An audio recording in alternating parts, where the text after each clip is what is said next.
Praise the Most High, family. It is another absolutely gorgeous day here in the Carolinas. One I'm so glad to see. I do hope everyone is well today and that you're able to get out and enjoy this day like I am. I do ask you to forgive the lawnmower. This is the one day I decided to come out to this park and they're cutting grass in the area where I usually do my recording. I thought about going to the other end of the park, the other side of the park, but I said I'm gonna stay here and try to go and get through it. I do hope everyone is well and that you're able to get out also and enjoy your day. Give yourself some fresh air, sunshine, and hopefully some exercise. My form of exercise as of late has been work. has been work. And as of late, we've been getting those 12-hour days, but it's paying off. It's paying off. And as I was saying, I have a great idea I wanted to share.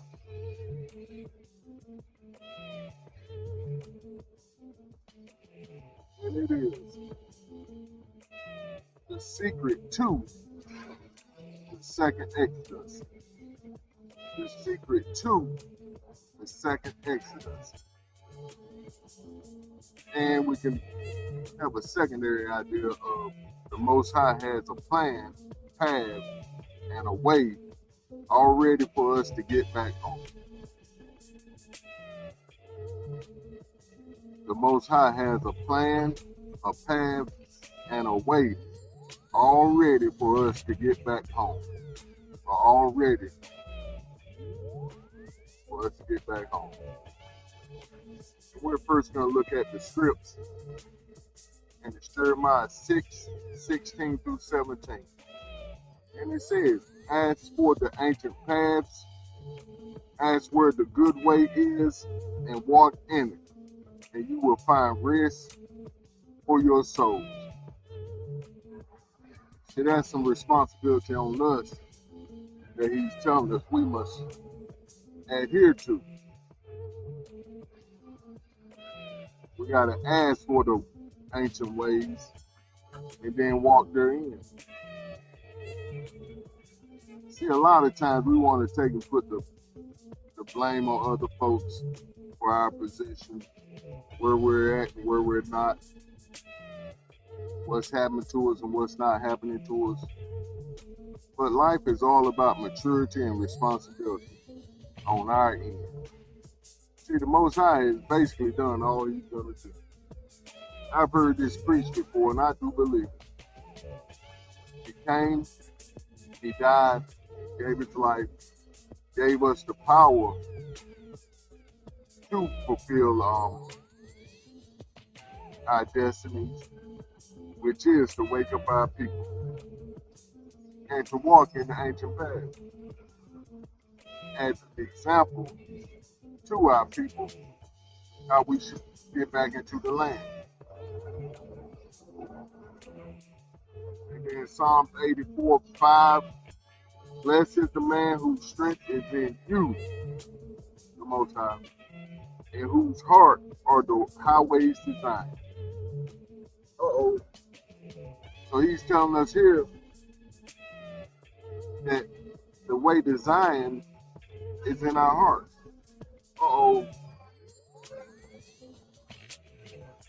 So this good way and this path that we need to walk on or walk in is something that's instilled in our heart. Oh boy. Let's continue. Let's look at Galatians 5 and 22. And it says, but the fruit of the Ruach is love, joy, peace, long-suffering, gentleness, goodness, and faith. Galatians 5 and 22, once again.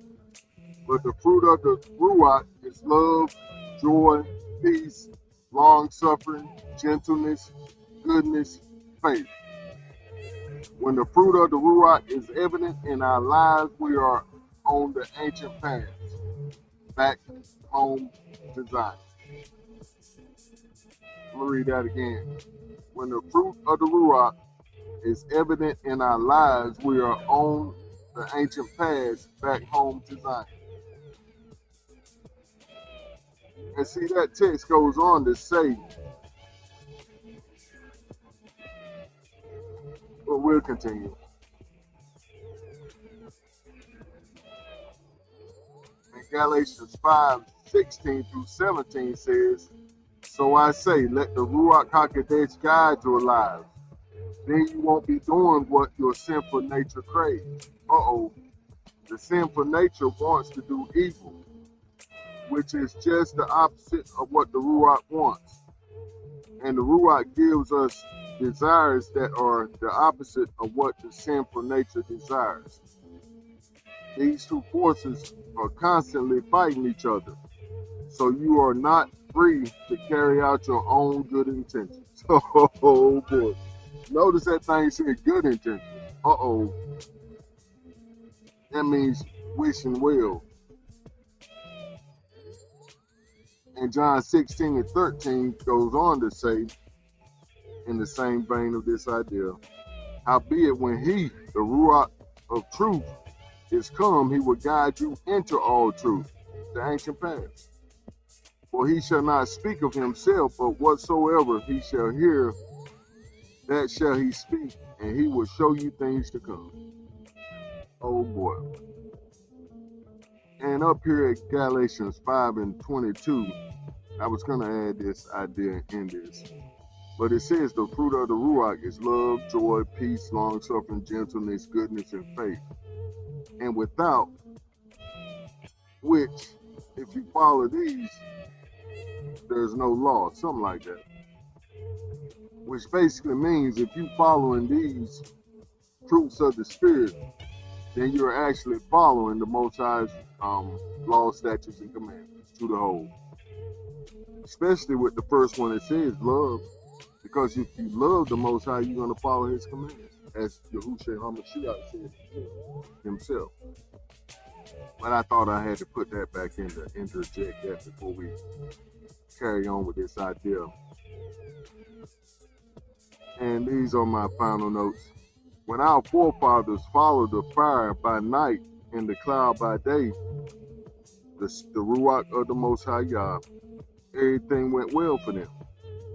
All of our great prophets, seers, and teachers had to follow the Ruach HaKodesh, who led them into all truth that they gave on to the people. And see, it's the same today. This is the secret to the second Exodus. It's by first asking for the ancient paths. See, the text says he's coming back for an assembly and a church without spot and wrinkle. But in order to do that, you have to find somebody that's following the path, that's on the righteous path, just like with our forefathers, and you can say ancestors, who was out in the wilderness. They followed the Most High. He led them right where to go. He led them straight to water. He led them to food. He supplied all their needs. At the same time, he was teaching them. But that was a stiff-necked generation, just like a lot of our people are in this generation. But we have to get in order and get in line with the ancient paths so that the Most High can come on and take us home. See, it's all lined up with his perfect timing anyway, but it has a lot to do with us, our responsibility as his co-workers, as we said before, as his sons and daughters, as the text says. The whole earth is waiting for the sons and daughters of the Most High to be revealed. So when we're walking in the ancient paths, we're actually being revealed. And this is the secret key, or should we say the blueprint, to ushering in the second Exodus. Praise the Most High. And point blank period.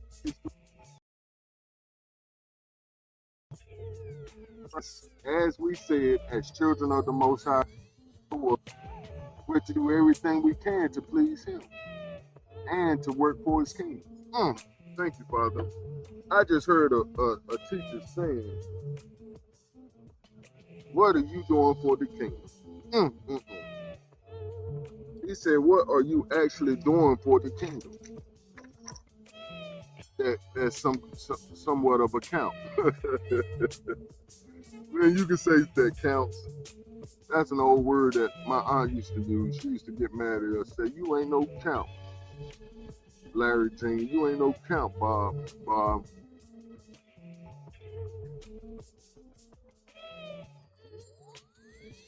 But that's a good point too.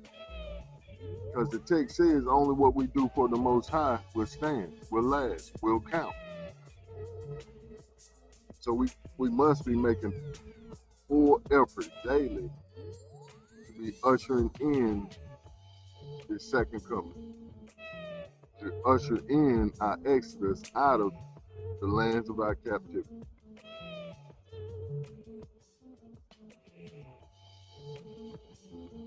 And I'm not even going to get into the idea or the fact, let's say the fact that our people love this Babylon. They love this Babylonian system, this new Egypt, this dream that was sold to them. That every time they get too close to it, they move the line. And this, I wanted to say the American dream, but we can't even say that because it's a worldwide system.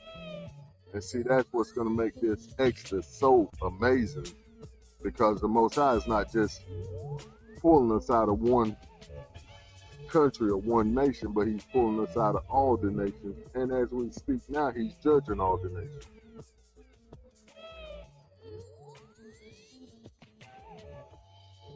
But this idea today is simply for Yasharel and for those folks that's going to join themselves to us, as in the first Exodus.